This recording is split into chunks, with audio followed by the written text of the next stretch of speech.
As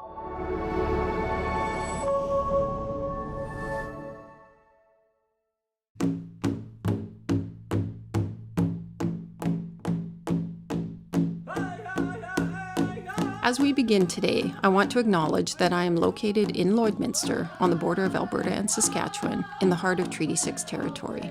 Before the arrival of the explorers and settlers, many First Nations traveled through and thrived in this area, which also includes the homeland of the Métis. I was born here, but I chose to return here as an adult. And now, after unlearning what I was taught in public school in the 1970s and 1980s, and relearning a less whitewashed history of this place, I see this land and its stories through very different eyes. I acknowledge that the roots of my family on the prairies came at the cost of the First Nations people who were here long before. Their land was taken so that my ancestors could farm and build their lives in this place that became known as Canada.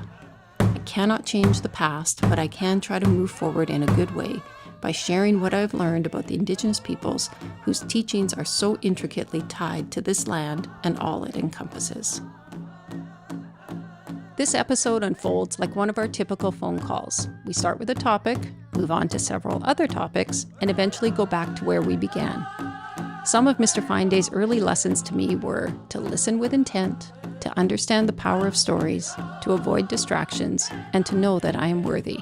We touch on all of these today. We begin with gratitude and move through a variety of topics, from gardening and healing to quote-unquote natural disasters and the end of the world as we know it. We touch on technology and how it can be destructive, but also how it can be used in positive ways, such as sharing stories as we are doing. In this episode, my teacher also talks about meeting his teacher. Then we return to the land. We continue to go full circle. Mr. Fine Day is sharing stories as he knows and has experienced them, which may differ from those told within other Indigenous communities and settler institutions. Throughout the series, we discuss various plants and traditional healing methods. This is not intended to replace medical advice from trained healthcare providers. Some episodes contain graphic descriptions of events witnessed and experienced by the guest at his time in residential school and at various points throughout his life. They may spark memories and questions, so we are asked to listen with open hearts and minds. Viewer discretion is advised. I think one of the things that I've learned from you, the importance of listening. Well, there's so many things. The importance of listening, but also the importance of gratitude and giving thanks. And, certainly part of that is prayer. Mm-hmm. But I think it's that idea of being grateful. Yeah. And the more we express our gratitude, the more that seems to come back. Mm-hmm. And you can express your gratitude emotionally, physically, intellectually, and spiritually through ceremony. Yeah. And that's important, that because they say, miyawata, celebrate your life, celebrate it, Be thankful for everything. Take nothing for granted, You wake up in the morning, you open your eyes, you can see. Be thankful,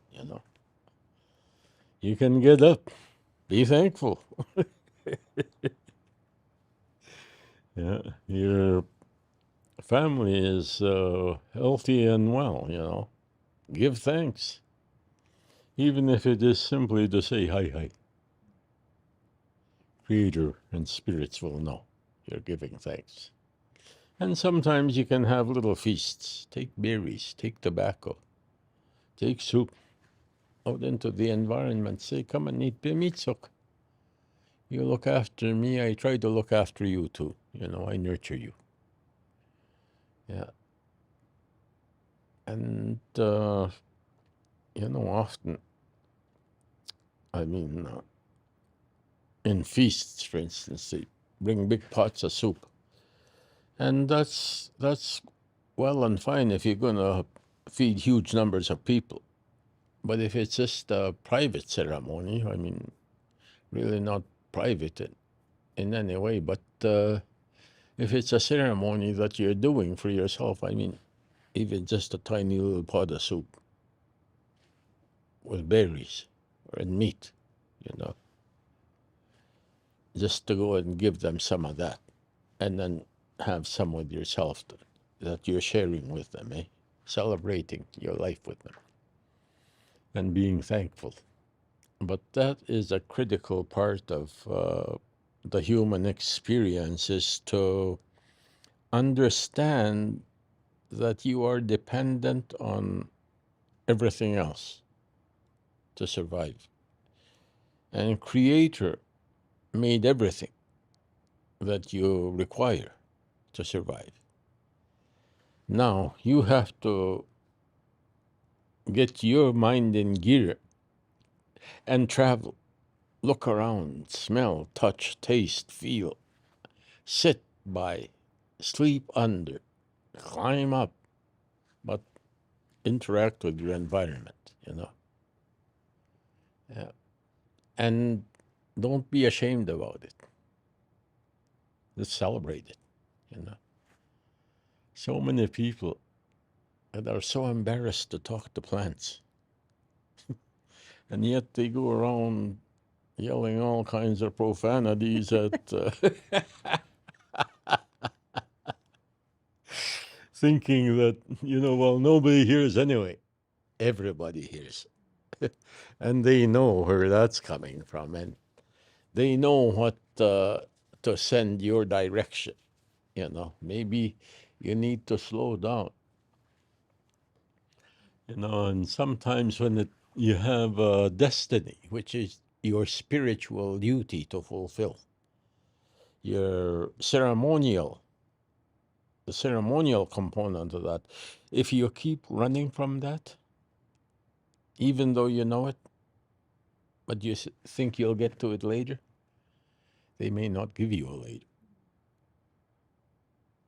They may smack your car into a pole and say, now you have time. Now you do the work, you know. You had a choice before, now you don't. But your descendants depend on this.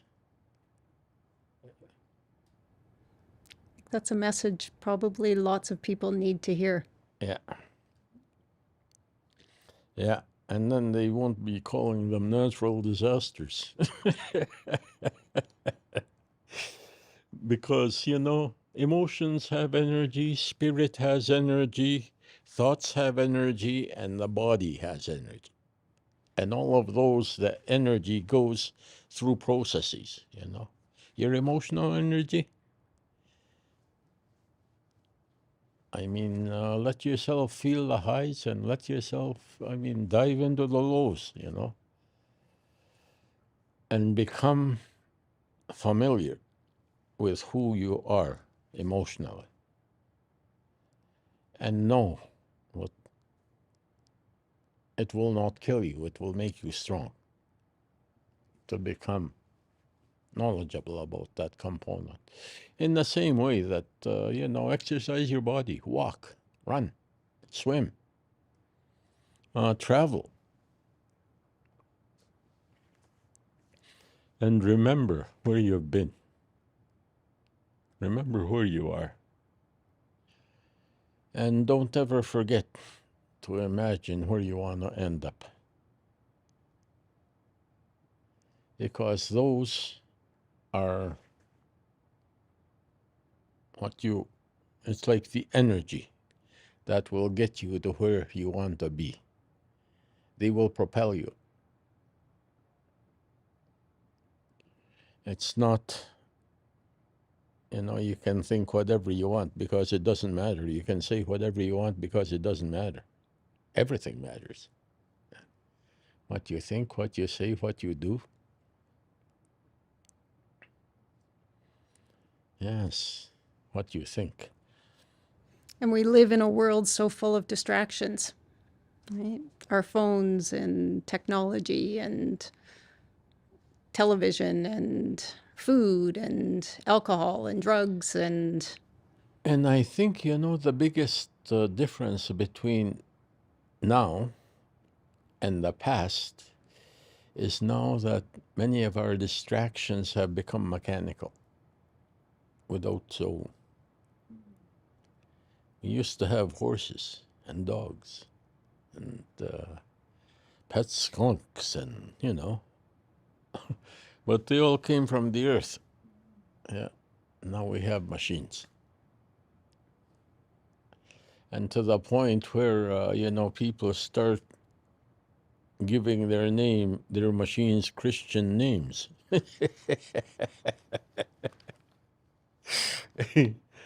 And starting to relate to them as people or as living entities. If that's your version of life, my goodness. Fill up the tank and get going. Yeah. Me and Old Blue are hitting the road? That's right. Yeah, it's not human interaction. It's not spirit interaction. And when they really want to get your attention, then it will be the fire, it will be the water, it will be the wind, They'll put a stop to that technology long enough for you to give your head a shake and wonder, where have I been? What am I doing? And what should I be doing? Where should I be at this point in my life? We get so caught up thinking that, our whims and desires should provide the impetus for what we do. Rather than, celebrating our spiritual lives, because we're spiritual beings. We focus on the physical and intellectual. I think I'll have a burger. I think I'll have a vodka, And it's short term. It's short-term gratification because we don't want to do the work. Yeah. Or we think we're not worthy. Absolutely. But then when the time comes and, you have no choice but to continue that journey in another form, in another dimension, that's when people freak out. Because they know they're not ready. And they know they have no time,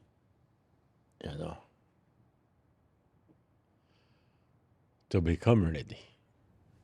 You told me years ago kind of about the end of the world as we know it. Mm-hmm. And I pictured it as like every doomsday movie that's ever been made. And because you had told me, I thought, oh, it's going to happen this summer. I have to get ready. I better not do that. Well, there's no sense in buying that because the world's going to end. Yeah. And what should I do? And I've come to think of it differently. Mm-hmm. And I guess understand it in a different way. Yeah. For a while there, they had, for instance, on one reserve, there was somebody running around the reserve telling people they had to go and build a camp in a certain place on the res because the world was going to end. And that was the only safe place. And, the ones who went there would be the ones who would be the survivors. And I think some people camped there all summer. And they went home in the winter. Because the end hadn't arrived yet. And it was getting cold. And if the world's going to end, I want my furnace and my television. That's right. Yeah, my conveniences. Yeah. But, if we removed all this technology and we had to relearn, or, how to get by on the earth, we would start to become much more aware of who we share our environment with. Hey, there's bears around here. There's buffalo. There's deer. There's antelope. There's rabbits, there's prairie chickens, there's, all kinds of things that share this environment with us. And, who knows a prairie chicken dance? That the prairie chicken showed us, so that in our celebration of life, they taught us a few steps that we could do, to demonstrate our connection to them. Yeah. Or any of the things that these animals showed us in terms of ceremony or dancing or singing, laughing, crying. I mean, the whole aspect of expressing your emotions.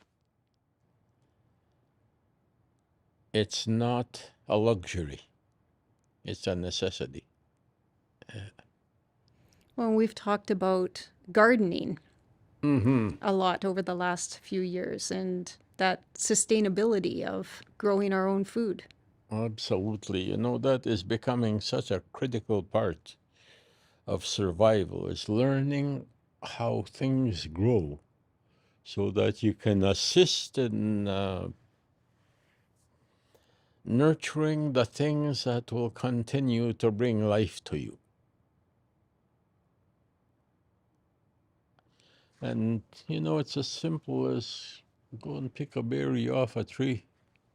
Give thanks to that tree for this gift of life that it's brought you. And ask that berry, that when you eat it, that it bring you life, And in return, you will share stories of berry picking and stories of interacting with, the medicines that this tree has the ability to provide. Not only do we eat the berries, but we use the bark for high blood pressure, Yeah. And so the more you learn about a plant, the more diverse its uses become to you. I was thinking about, you've told me about sucking on the seeds before you plant them. Or even holding it in your hand.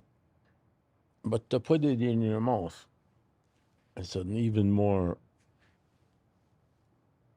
intimate way, you could say, of exchanging information with that seed.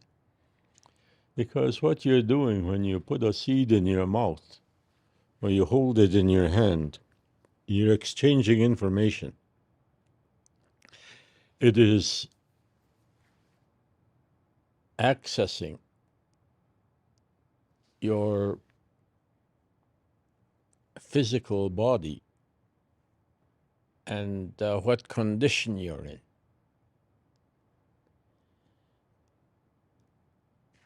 And then when you take that seed and you plant it in the ground, already it knows what your body needs. And so what used to be your food before you understood its power,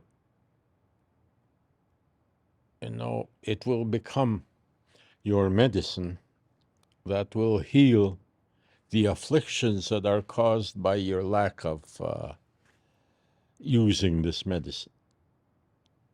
Yeah. You don't use it, and it will, you don't have it, you can get an imbalance, and it will affect you in some way, whether it's physically, intellectually, or emotionally.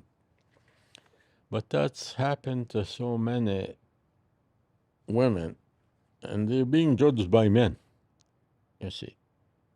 And they're being put into institutions, and the spirits say those institutions could be emptied out if people knew about that medicine.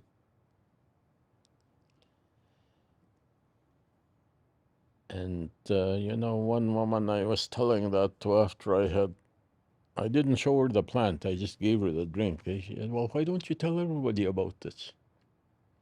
Because not everybody deserves to know about this, you know. It's not about your convenience, you know. This is a necessity if you're on the right path. But if you're not, I mean, it will judge you. If you're not approaching things in a good way, and I just saw that recently too, you know, where someone comes along feeling really entitled and they're shoved aside, like this is not where you need to be coming demanding things, you know. Yeah. When you've told me a story about this vision that some young men were going to come and ask you for something, but they weren't coming in a good way. Oh, yes. And that, you know, that you weren't obligated, I guess, to respond to them. And some people might think, well, that's harsh, right? We should be helping everybody. Mm-hmm. Well, actually, you know, it was not that I was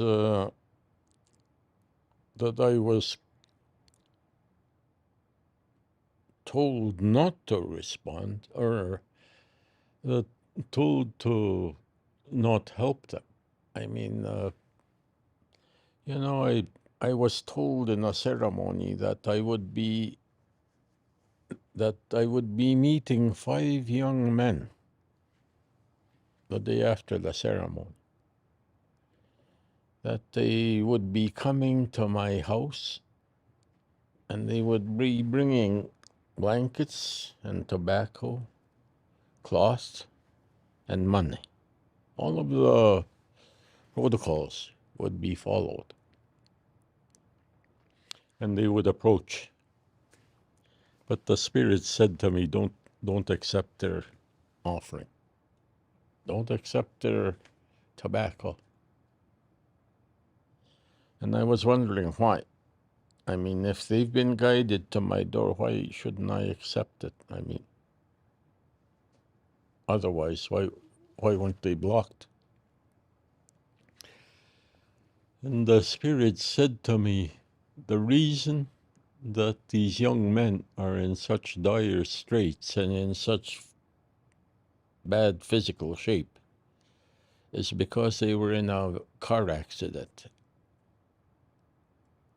And they all have something wrong with them from that car accident. They were out drinking and driving around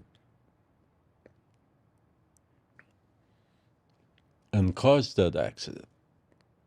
And now that they're in a lot of pain and, you know, now they think about ceremony. Now they think about calling out to the spirits. And what would happen if you helped them? The Spirit asked me. Why do they want to get better?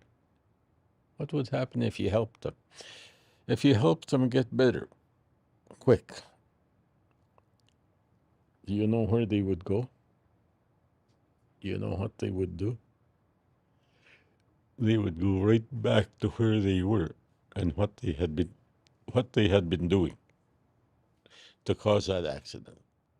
So when they come, just tell them to, you know, I'm not the person that you're looking for. Somebody else will probably be happy to accept that, you know, who doesn't have spirits telling him not to.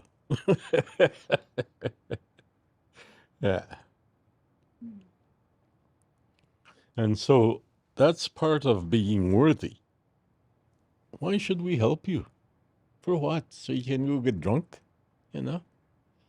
Is that what you think your purpose in life is? Your destiny? That you're to involve your soul in drunken parties? Time to go and do more thinking. Yeah, and there are so many ways to approach these stories, you know. And each way is valid, each way is legitimate, and you will learn things from every aspect of them. And sometimes bits and pieces of a story will cling to you, wanting clarification. meditation and reflection and prayer. Ask spirits to clarify. What is it that I'm not getting here? You know? The power of story. Mm-hmm. You know, I used to question things like that. Like I thought, okay, well, you know, anybody that comes to the lodge, they get help, you know. And there's been so many lodges, I mean, where I've seen people get help.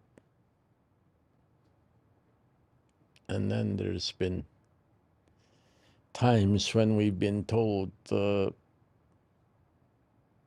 ceremony is not required here. Tell them to go somewhere else, you know. They're not coming with the proper intent.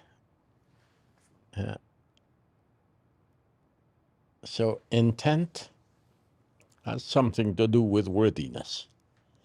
You know, what you intend to do and why you intend to do it.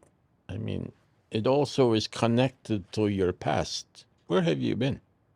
What have you done? And what do you continue to do? Where is it leading you?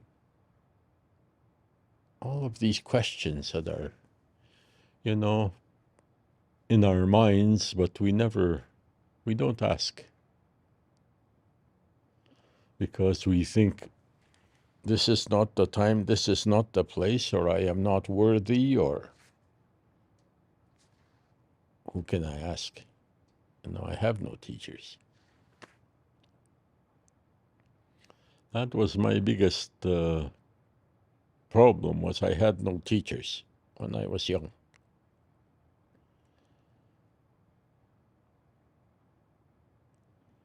And I was going the wrong direction very fast. And the spirits hauled me up. And I woke up hours from where I had started off. 8 or 10 hours away that I lost during my life. And ended up in a forest, meeting up with a forest elf who said that my arrival had been foretold by his spirit helpers. They told me you were coming, he said. And they told me that I was to take you and to teach you.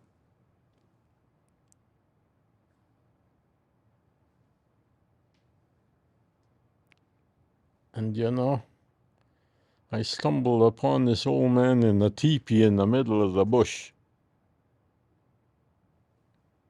Came upon him. There was no vehicles anywhere, just a teepee. Because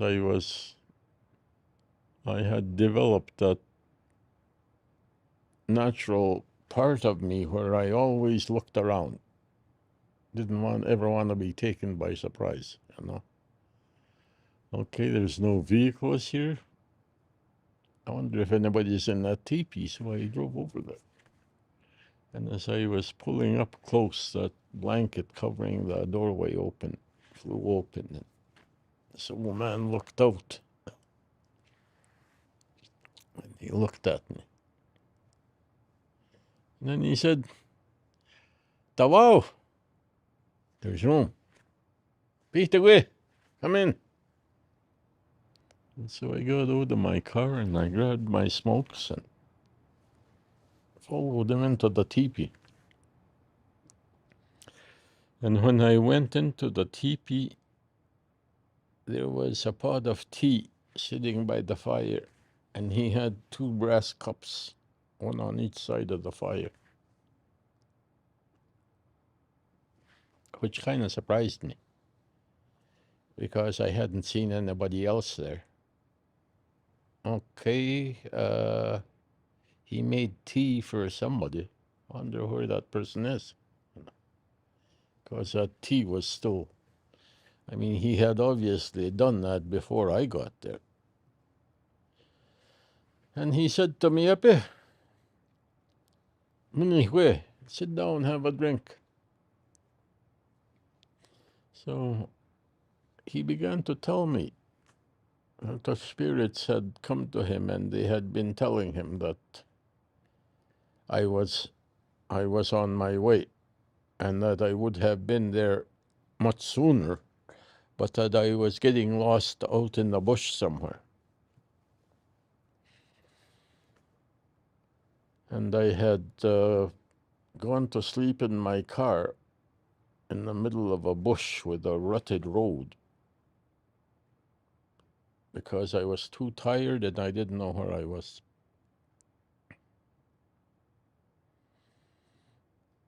And when I woke up and continued down that path and I came to this teepee and this little old man in there, and he invited me in and said, sit down, have some tea, I poured you some. How did he know I was coming? And he said, oh, they told me. You should have been here yesterday. You wasted a lot of time back there in the bush getting lost, he said that. Who is this guy? How did he know I was lost? And he began to tell me things, and he said to me, you know, you're going to be here with me for 4 years. You are going to spend 4 years with me. They told me I have to teach you medicines, teach you songs, teach you ceremony. And I didn't know who he was, and I thought, this old man is delusional. I'll humor him, you know. But when he told me I was going to be there for 4 years, I thought, I'd think about that one again. But, 4 years later, we were sitting in the bush, and he said to me, remember when you first showed up? And I told you you would be with me for 4 years? And I said, I remember. And he said, do you remember I told you you would be with me for 4 years? And I said, yeah, I remember. Well, it's been 4 years, he said, and you're going to be leaving me. And I said, I don't think so. I got no plans on leaving, you know. Gotten used to it here, and I really like being here, you know. He said, I dreamt about you. You're going to a city. You're going to be in a city where there's tall buildings and where adults go to school. They teach adults. You're going to go to that place, and you are going to be the voice of our people. You are going to work in that institution, and you will be telling the stories and sharing the perspective of your people. That's what you'll be doing. Well, yeah, right. I'll be teaching in university. I think I got grade 8. I think I ran away before they hauled me back for grade 9. But I ended up teaching pre-customary law for 15 years at the university. And there were so many times I would have students come to me in tears saying, this is what I needed to hear. You don't know what you've done for me. That I came here, I thought I was going to get educated, and I came here and learned about my culture. And that's so incredibly powerful, Don't ever stop. And you haven't stopped telling stories. No, I never stopped. I just changed locations.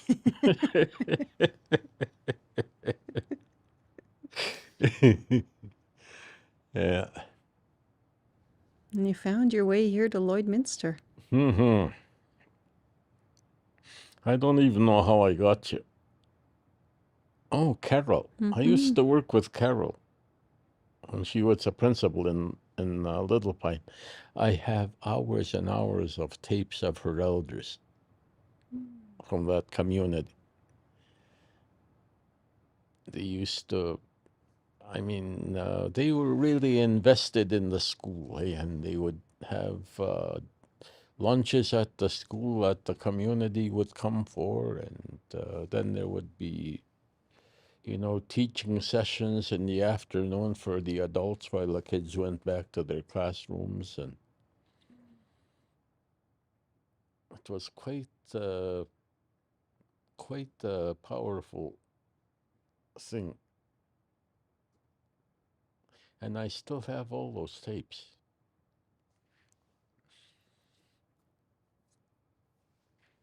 And someday they will be like the Bloomfield field notes. This is what was said. Yeah. Well, and we've talked a bit about that too, and how, the roots go back to oral storytelling. Mm-hmm. But now we have technology, and is it okay to use technology in order to preserve and share those stories? Mm-hmm. As long as it's your stories and your technology, eh?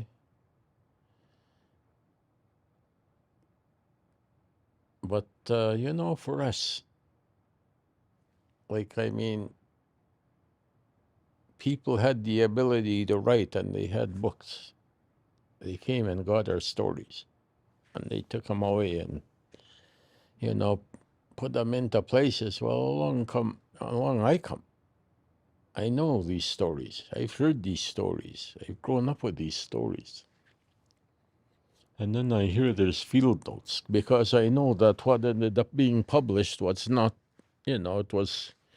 it's been examined, it's been eviscerated, it's been chopped, and it's been,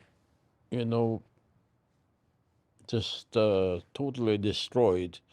And this is what's, fit for human consumption out of those stories, which is not very much. And if you have to rely on the experts for their interpretation, then you lose a whole body of knowledge and understanding that the field notes hold before the material was interfered with, interrupted, And that's the importance of that.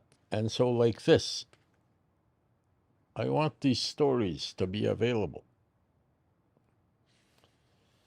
And there will be young people in the future who will be seeking, who will be searching. And this can be one of the places that they can be guided and directed to look. Well, and I think about how there's stories that you've told me, and then you've pointed me in the direction of some resource. Ah. And then, okay, well, there's a version of that story. And then there's another version that's been published in a textbook that I'm using at school. And they're centuries or decades apart. Yeah.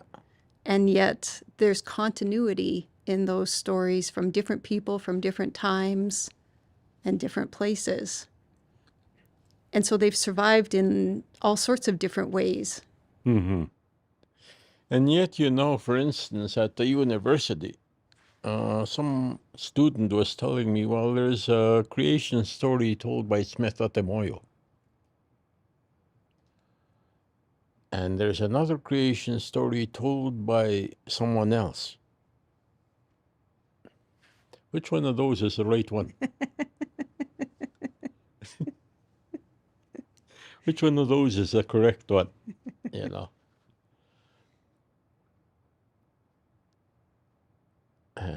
Where did they come from? Mm-hmm. Yeah, before they were eviscerated. But it's those similarities and that can survive. Yeah. It's a spirit of the story that survives. You may lose details, but, for instance, in the story of the syllabics, my great-grandfather Finday used to say that calling badger died around 10 years before he was born. He was born around 1846. Now, when I think about my life and I think 10 years, where was I? What was I doing? I forget, you know. And yet my story will survive. The spirit of the story will survive. And there may be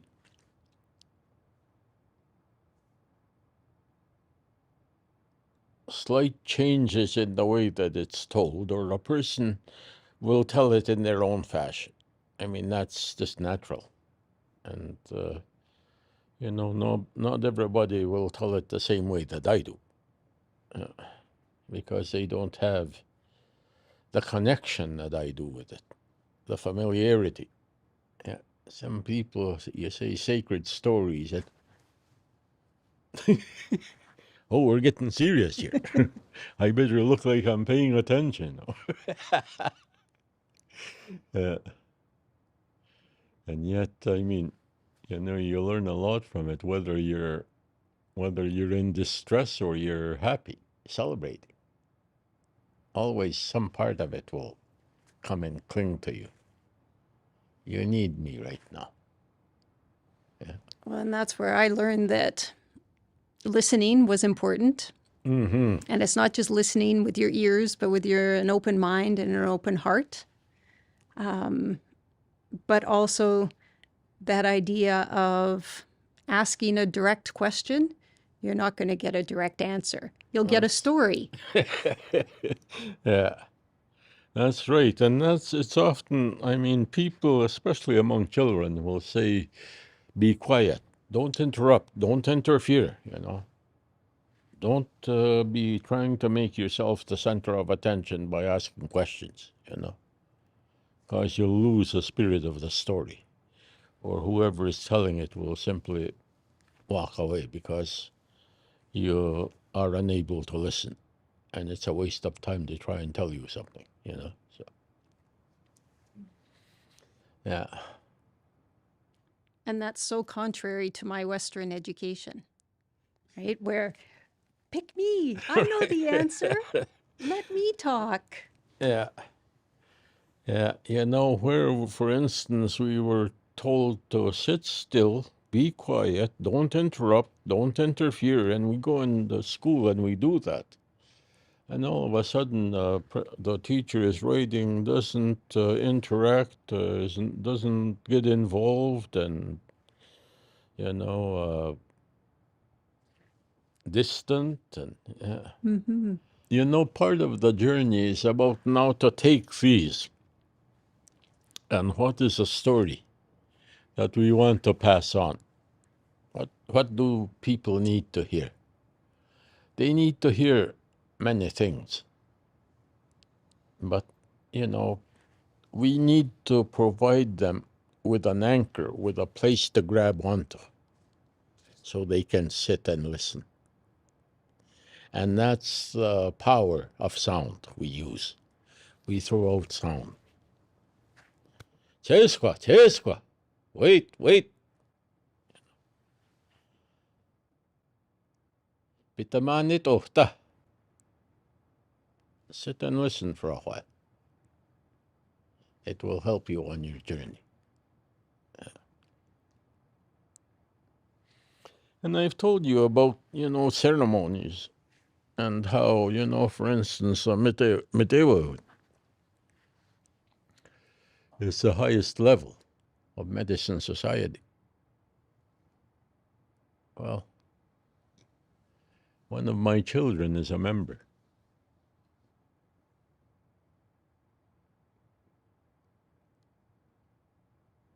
and you would never know it to see him. That he sits in the lodge and sings spirit calling songs. Because when he's out in public, he's usually wearing a suit and dealing with business out here, eh? Yeah, but he's got his connection to the sacred. And because of that, we're blessed. And all of us could access and be beneficiaries of those blessings. And this earth could be made healthy again. This earth could be made fruitful. Even the places where nothing grows could be abundant in food and environment for animals and people. If people would only realize that, and do the work that's required. Like sometimes, like David, he plants trees, and there's other people who have taken time and spent years planting thousands of trees in their environment, and only when they're, some of them get old and see the fruit of their work, and some of them never see the fruit of their work because everything is still growing small when they're done, and their work is over and they're leaving. But they know that what they've done is going to be beneficial for those ones in the future. Yeah.